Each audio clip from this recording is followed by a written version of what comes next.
Hello दोस्तों, आप सभी का स्वागत है हमारे फिजिक्स स्टडी पॉइंट पर। आज कक्षा 12 का फिजिक्स मोस्ट इम्पॉर्टेंट क्वेश्चन जो हर साल पेपर में पूछे जाने वाला क्वेश्चन है, ट्रांसफार्मर। आज ट्रांसफार्मर के बताएंगे। ट्रांसफार्मर का हम क्या करें, पोस्टमार्टम करेंगे। चलिए देखते हैं आज ट्रांसफार्मर। देखिए ट्रांसफार्मर ट्रांसफार्मर किसे कहते हैं, ट्रांसफार्मर किस सिद्धांत पे कार्य करता है, ट्रांसफार्मर का प्रयोग कहाँ किया जाता है, ट्रांसफर, ये सब आज सब आपको बताया जाएगा। देखिए सबसे पहले देखेंगे ट्रांसफार्मर किसे कहते हैं। देखिए ट्रांसफार्मर विद्युत का एक ऐसा साधन है जिसके द्वारा प्रत्यावर्ती वोल्टता को कम या ज़्यादा किया जा सकता है।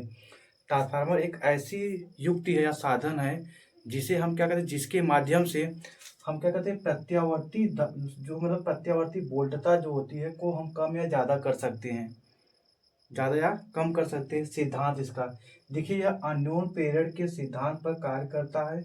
यह प्रत्यावर्ती धारा के साथ ही कार्य कर सकता है, दिष्ट धारा पर नहीं। जो ट्रांसफार्मर होती है वह केवल प्रत्यावर्ती धारा पर कार्य करती है, दिष्ट धारा पर नहीं। प्रत्यावर्ती धारा मतलब क्या होता है, एसी करंट। क्या होता है, एसी करंट। यह केवल एसी करंट पर कार्य करता है, डीसी करंट पर नहीं। अननोन पीरियड किसे कहते हैं, मतलब जब कोई कहते हैं किसी कुंडली या जब कोई दो कुंडली लिया जाता है, किसी कुंडली में क्या होता है, विद्युत फ्लक्स की मान क्या होता है, कम या ज्यादा कर देते हैं तो उनसे उत्पन्न क्या होती है, दूसरे कुंडली में जो क्या होती है, धारा उत्पन्न हो जाती है, उसी को हम बोलते हैं अननोन पीरियड। क्या बोलते हैं, अननोन पीरियड। ट्रांसफार्मर जो होती है वह दो प्रकार की होती है। ट्रांसफार्मर कितने प्रकार की होती है, ट्रांसफार्मर दो प्रकार की होती है। पहला होता है कि उच्चाई ट्रांसफार्मर, दूसरा क्या होता है, अपचयी ट्रांसफार्मर। तो उच्चाई ट्रांसफार्मर किसे कहेंगे, यह निम्न प्रत्यावर्ती वोल्टेज को उच्च प्रत्यावर्ती वोल्टेज में बदलता है। Low voltage convert to high voltage. यह क्या करता है कि जो निम्न प्रत्यावर्ती धारा वोल्टेज होती है उसे उच्च प्रत्यावर्ती धारा में क्या करता है, कन्वर्ट करता है। तो एन एस बराबर, एन एस ग्रेटर देन कहते हैं एन पी, मतलब कहते हैं, मतलब कहते हैं फेरों की संख्या, यस मतलब सेकेंडरी। मतलब इसमें क्या होती है कि फेरों कुंडली में कहते हैं, द्वितीय कुंडली में फेरों की संख्या वह क्या होती है, प्राथमिक कुंडली में फेरों की संख्या से क्या होती है, अधिक होती है। क्या होती है, अधिक होती है। दूसरा कहते हैं अपचयी ट्रांसफार्मर। क्या होती है, अपचयी ट्रांसफार्मर। यह उच्च प्रत्यावर्ती वोल्टेज को निम्न प्रत्यावर्ती वोल्टेज में बदलता है, मतलब हाई टू लो वोल्टेज। यह हाई वोल्टेज को क्या करता है, लो वोल्टेज में क्या करता है, कन्वर्ट करता है। यह कहते हैं एनपी, मतलब प्राथमिक फेरों की संख्या द्वितीयक फेरों की संख्या से क्या अधिक होता है, प्राथमिक फेरों की संख्या। इसकी बनावट, स्ट्रक्चर, यह कैसी बनावट है, यह कैसी बनी होती है। देखिए दिया कि इसमें नर्म लोहे की एक पत्तियों को एक एक ऊपर करके रखकर आयताकार पटरी कोड बनाते हैं। मतलब ये आप देख रहेंगे कि इसमें क्या होती है, नर्म लोहे, मतलब नर्म लोहे को क्या करते हैं, लेकर एक कहते हैं पट्टी के रूप में, एक ऊपर एक रूप में कहते हैं आयताकार में, कहते हैं आयताकार या कहते हैं गोले के रूप में क्रोड बनाते हैं, तथा तांबे के तार को लपेट कर, और जो आपको कहते हैं तांबे के तार, इस तांबे को तार लपेट कर कहते हैं, हम इसमें कहते हैं तांबे के तार को लपेट कर दो अलग अलग कुंडलियां बनाते हैं। प्राथमिक कुंडली को प्रत्यावर्ती वोल्टेज स्रोत से जोड़ दिया जाता है। जो प्राथमिक क्या होती है, प्राथमिक कुंडली होती है उसे एसी करंट, प्रत्यावर्ती वोल्टेज मतलब एसी करंट से जोड़ दिया जाता है। अब लिखेंगे इसका कार्य, लिखेंगे इसका क्या, लिखेंगे कार्य, कार्य प्रणाली। यह एक आदर्श ट्रांसफार्मर के लिए जिनकी प्राथमिक कुंडली का प्रतिरोध शून्य होता है। यह कार्य कैसा करता है, यह क्या करता है कि इसका कार्य क्या होता है, यह आदर्श ट्रांसफार्मर के लिए जिनकी क्या होती है, प्राथमिक कुंडली का प्रतिरोध होती है वह शून्य होती है। क्या होती है, शून्य होती है, तथा इसके क्रोड का संपूर्ण चुंबकीय फ्लक्स प्राथमिक एवं द्वितीय कुंडली से होकर गुजरता है।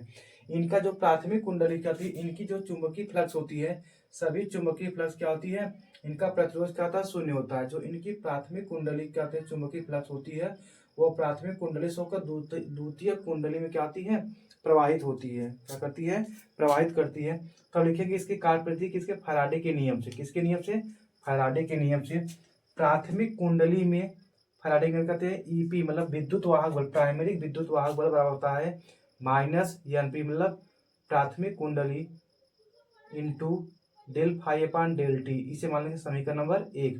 द्वितीय कुंडली में क्या लिखेंगे, द्वितीयक विद्युत वाहक बल बराबर होता है माइनस, यहाँ क्या हो जाएगा एन एस, क्या हो जाएगा एन एस सेकेंड कुंडली, द्वितीय कुंडली फेरों की संख्या into del phi upon del t. से मान लेंगे समीकरण नंबर 2। क्या मान लेंगे समीकरण नंबर 2। अब हमसे इसे थोड़ा से मिटा के आगे बताते हैं हम लोग को।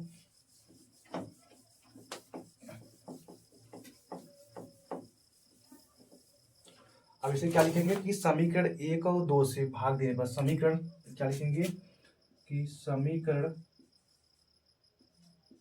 1 भागे समीकरण 2 तो हम भाग देंगे। तो समीकरण 1 क्या है कि हम समीकरण क्या है, 1 है कि प्राइमरी विद्युत वाहक बल बराबर माइनस एन पी मतलब प्राथमिक कुंडली मतलब प्राथमिक कुंडली में फेरों की संख्या into del phi upon del t पूरी के बटे क्या हो जाएगा पूरी के बटे हो जाएगा यहाँ पे, इसके बटे क्या हो जाएगा कि सेकेंडरी विद्युत वाहक बल बराबर हो जाएगा, क्या हो जाएगा बराबर हो जाएगा यहाँ पे माइनस सेकेंडरी कुंडली में फेरों की संख्या इंटू डेल फाई बटे डेल टी। तो यहाँ देखेंगे ये माइनस से माइनस क्या हो जाएगा कैंसिल हो जाएगा, डेल फाई से क्या हो जाएगा डेल फाई कैंसिल हो जाएगा। तो क्या बचेगा प्राथमिक कुंडली में विद्युत वाहक बल बटे सेकेंडरी कुंडली में विद्युत वाहक बल बराबर प्राथमिक फेरों की संख्या बटे द्वितीयक फेरों की संख्या। ये हमारा इसका क्या हो जाएगा कार्यविधि मतलब फार्मूला तैयार हो जाएगा, क्या हो जाएगा फार्मूला तैयार हो जाएगा। या इसे एक प्रकार और लिख सकते हैं, क्या लिख सकते हैं कि निवेशी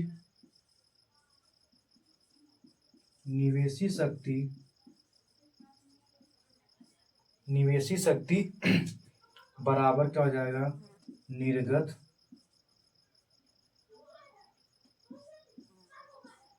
शक्ति।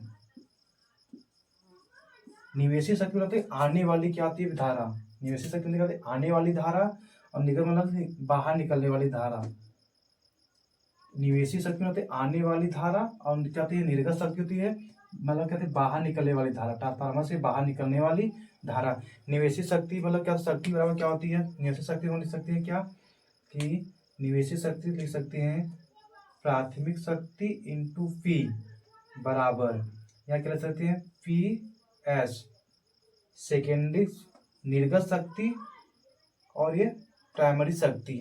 तो इसे हम क्या शक्ति बराबर क्या होती है क्या लिख सकते हैं वी इंटू आई, क्या लिख सकते हैं वी इंटू आई लिख सकते हैं। तो हम इसे लिख सकते हैं क्या कि वी इंटू आई मतलब भी प्राइमरी वोल्टेज इंटू प्राइमरी धारा बराबर हो जाएगा सेकेंडरी वोल्टेज इंटू सेकेंडरी धारा, क्या जाएगा धारा। अब इसे हम पहचान करेंगे तो हम लिख सकते हैं क्या कि यहाँ पे प्राइमरी धारा बटे सेकेंडरी धारा बराबर प्राइमरी वोल्टेज बटे सेकेंडरी वोल्टेज बटे प्राइमरी वोल्टेज। ये आपका क्या हो जाएगा एक फार्मूला ये तैयार हो जाएगा। यहाँ से आपका ये फार्मूला तैयार हो जाएगा। यहाँ से आपको क्या होती है बोर्ड में क्या होती है क्वेश्चन पूछा जाता है कि लगाने के लिए आपको एक या मतलब 2 नंबर के या 5 नंबर पूछा जाता है। इस पर सबसे ज़्यादा अधिक सवाल आपको पूछा जाता है क्वेश्चन न्यूमेरिकल लगाने के लिए। अब हम इसका निकालेंगे दक्षता, क्या निकालेंगे दक्षता, ट्रांसफार्मर क्या निकालेंगे दक्षता निकालेंगे। चलिए आगे हेडिंग बनाते हैं दक्षता, ट्रांसफार्मर की दक्षता, दक्षता मतलब क्षमता, डालेंगे दक्षता, क्या डालेंगे दक्षता।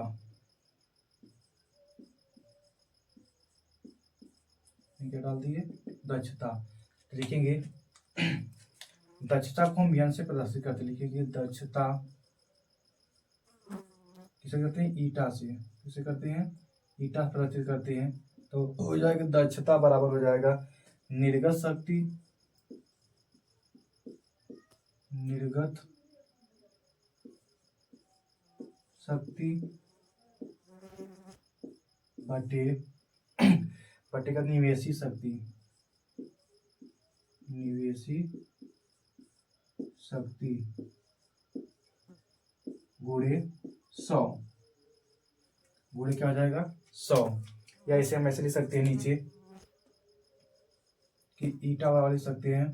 निर्गत शक्ति कब हम क्या लिखे निर्गत शक्ति यहाँ पे देखेंगे निर्गत शक्ति को हम क्या लिखे, पीएस, क्या लिख सकते हैं, पीएस मतलब सेकेंडरी शक्ति बटे क्या हो जाएगा, प्राइमरी शक्ति, पीपी गुणे 100।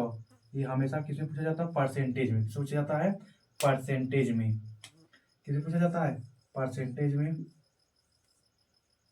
आई होप आपको हमें कहते हैं जो आपको ये पढ़ाया गया ट्रांसफार्मर आपको बहुत अच्छा समझ में आया हो जाएगा। अगर आपको समझ में आता तो अगर हमारे चैनल को सब्सक्राइब करिए, लाइक करिए, और नए बच्चे हो तो उसको सब्सक्राइब करिए, चैनल को लाइक करिए, कमेंट करिए। अगर ऐसे क्या थे मोस्ट इंपॉर्टेंट क्वेश्चन आपको फिजिक्स में जानकारी लेना है, पढ़ना है, तो हमारे चैनल मतलब हमारे फिजिक्स स्टडी पॉइंट चैनल पर कमेंट करिए, शेयर करिए, लाइक करिए। जय हिंद, जय भारत।